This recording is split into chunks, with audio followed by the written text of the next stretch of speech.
Olá pessoal, bem-vindos a mais uma live. Namastê, vocês me escutam bem?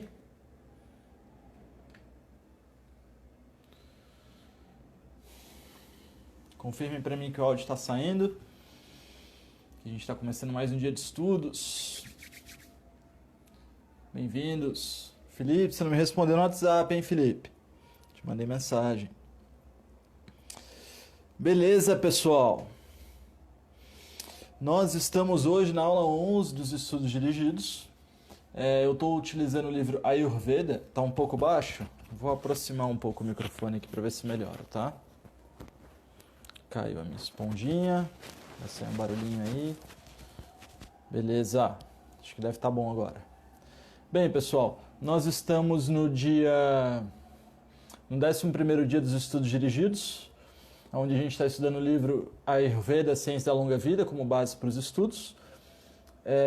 A gente já falou da parte etérea, da espiritualidade, da mente, dos 5 sentidos, das cinco faculdades da ação. Agora a gente começou a falar dos 5 elementos. Os 5 elementos vão formar os 3 doshas. Então a gente falou ontem do éter, do elemento etéreo, do elemento que controla as intenções, que controla os padrões vividos. Tem uma ou outra coisa que eu deixei de falar ontem, mas a gente pode abrir dando uma recapitulada. E a gente fala disso. Quando a gente fala em constelação familiar, muita gente não sabe o que é mais ou menos o que eu vou explicar aqui. Claro que um grande profissional da área pode explicar bem melhor do que eu. Quando a gente está falando aqui, a gente está fazendo uma relação direta. Então a gente está falando, está criando a energia do som, está criando a energia verbal, a energia do contato, a energia física. Então isso é um campo inferior, um campo físico. Quando a gente está fazendo uma oração, quando a gente está tendo boas intenções, querendo melhorar todas as coisas na vida, a gente está acessando o campo crístico, o campo puro, o campo da consciência búdica. E quando a gente está fazendo uma relação com outra pessoa, que não é aquilo que você está falando, mas é aquilo que você está pretendendo, é aquilo que você está pensando, mas você não sabe como representar, e aquilo sai de uma outra forma. Esse é o campo das relações. O campo de éter atua no campo das relações. Tá? Então a gente vê o campo das relações pessoais, o campo do vácuo, o campo que permite a existência das coisas mais etéreas. A questão é que quando a gente fala nos 5 elementos, eles não são independentes um do outro, eles são derivados um do outro. Então o primeiro elemento, o akasha, o elemento éter, né, ele mesmo vai gerar um campo de elétrons, ele mesmo vai gerar um campo elétrico de poderes de intenções. E é justamente aí que a gente queria chegar. O campo akáshico gera um campo eletromagnético, e esse campo eletromagnético move partículas. Essas partículas, a partir do momento que a gente fala de movimento de partícula, não só movimento de elétrons, então o campo de éter, o campo de akasha, gera o movimento dos elétrons, e aí você começa a gerar campos elétricos. Esses campos não é movimento de elétrons, desculpa, são campos elétricos. Esses campos elétricos geram a energia do movimento, geram energia eletromagnética, e aí as partículas começam a se mover. No momento em que uma partícula física começa a se mover, você não tem mais éter, agora você tem ar. Então a diferença de éter para ar é que éter não contém nada, e não contém característica e não contém movimento. A partir do momento que você tem ar, você começa a ter um movimento. Então o movimento da fecundação da vida, ele é ar. Então a gente pode falar que o espírito ele é uma característica ele é derivado de éter, de certa forma. Mas enquanto o espírito ele habita o campo de éter, mas enquanto que o movimento fecundatório da vida já é do elemento ar, porque a gente já está falando de elementos se movendo. Então, a partir do momento em que os elementos se movem, a gente começa a ter esse segundo elemento, o elemento vayu, o elemento ar. Ele pode ser traduzido como aquilo que move. Então, o movimento só passa a existir a partir do momento em que você tem a vida acontecendo. A vida passa a existir a partir do momento que você tem movimento. Então, antes de você ter movimento, você tem só o vazio do éter. Mas aí esse éter começa a gerar um campo elétrico, esse campo elétrico começa a gerar o movimento. E aí começa a atrair as partículas pelo eletromagnetismo, e isso vai gerando, então, nuvens cósmicas de poeiras, porque a gente sabe que todo objeto, né, a gente usou, vamos usar uma lapiseira hoje, todo objeto ele gera gravidade. A questão é que a Terra é tão grande que a gente gera uma gravidade de 9,8 metros por segundo, enquanto que o Sol é maior, então o Sol gera uma gravidade que atrai os planetas até ele, né? Então, quando eu falo que a caixa, que o movimento etéreo, ele começa a fecundar, que o elemento etéreo, ele começa a fecundar a vida. A partir do momento que ele fecunda um movimento, eu estou falando de nuvens cósmicas de partículas, que quanto mais partículas elas têm, mais partículas elas puxam. Quanto mais partículas elas puxam, mais predispostas a um atrito de combustão e explosão elas estão. Mas aí a gente já está falando do elemento fogo, a gente vai falar do elemento fogo amanhã. Então a gente para ali nas nuvens cósmicas, tá?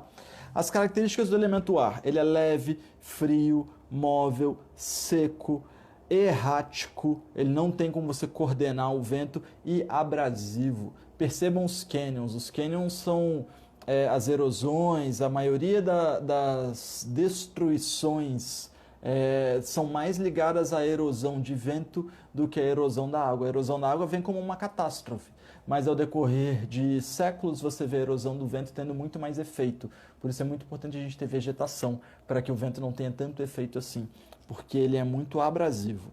O princípio fundamental do elemento ar é o movimento. Então ele é o elemento de rajas, ele é o que promove o movimento, promove a agitação.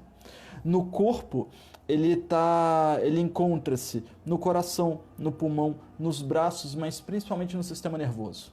Então sempre os impulsos elétricos. Então um problema, por exemplo, de distúrbio de vento é um isquemia, uma parada, tô com distúrbio de vento. Ao mesmo tempo, quando a gente pensa em Alzheimer, que é o apagão de algumas partes do cérebro, a gente está gerando a caixa, a gente está gerando éter, vácuo no cérebro. Então eu não dei esse exemplo de adoecimento ontem, né? O adoecimento do éter é, por exemplo, um Alzheimer, você está gerando vazio na mente. O adoecimento do vento é, por exemplo, um Parkinson, que é vento demais, uma parada assim, tá? Agora, quando a gente falou do éter, a gente entendeu que o som era o sentido primordial do elemento akasha, do elemento éter. Quando a gente fala no sentido primordial do ar, a gente está falando no tato, porque a pele é quem sente o ar, a pele é quem sente as mudanças. A estação do ano que remete ao elemento ar é, na verdade, as mudanças de estação. Então não é o inverno ou o outono, não.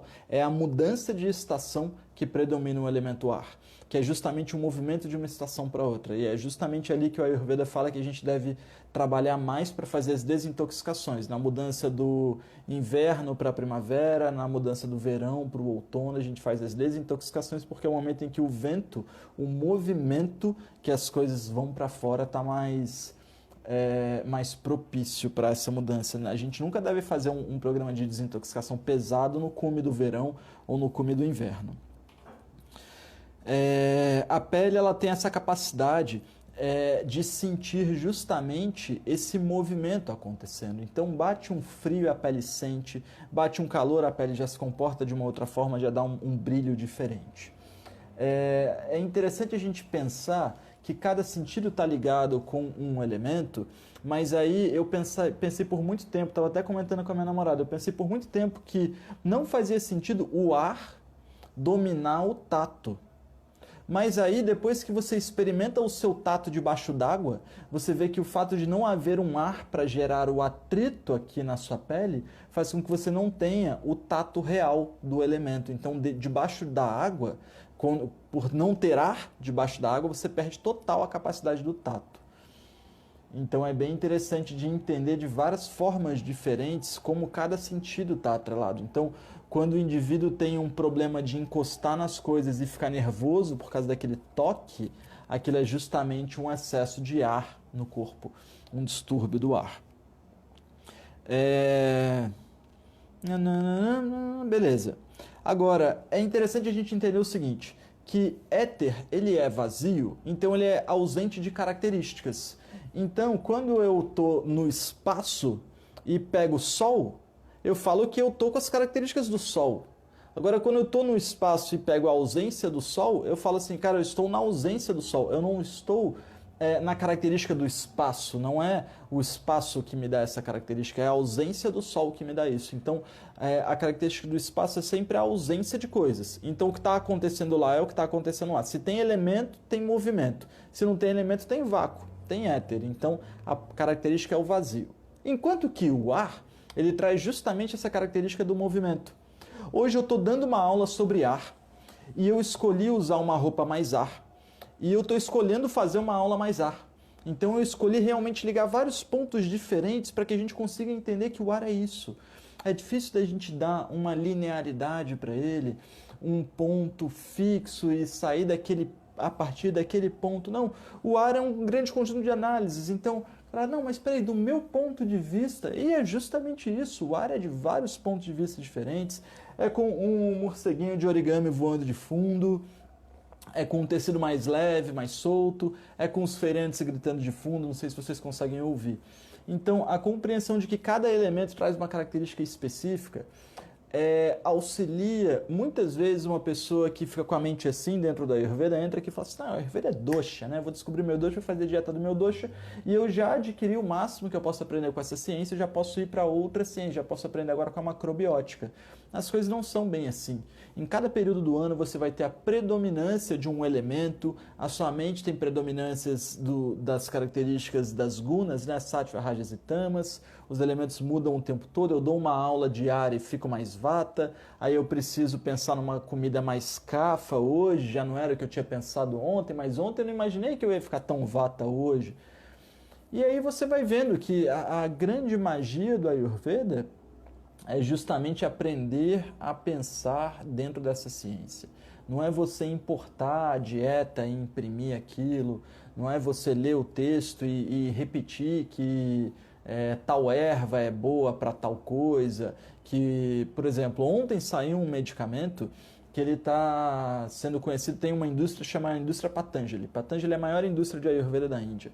A minha ideia com a Sankhya era fazer como a indústria do Patanjali, mas assim, é uma vida para fazer, então estamos aí num processo de uma vida. O que é o Patanjali? Patanjali é um cara que ele fornece todo tipo de produto ayurvédico para todo tipo de pessoa.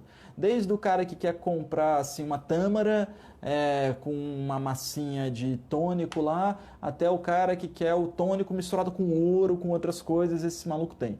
E a Patanjali ele fez uma fórmula que combate o Covid, fez um estudo científico em cima disso, e viu que 69% dos pacientes se recuperam em 3 dias, e 100% dos pacientes se recuperam em 7 dias.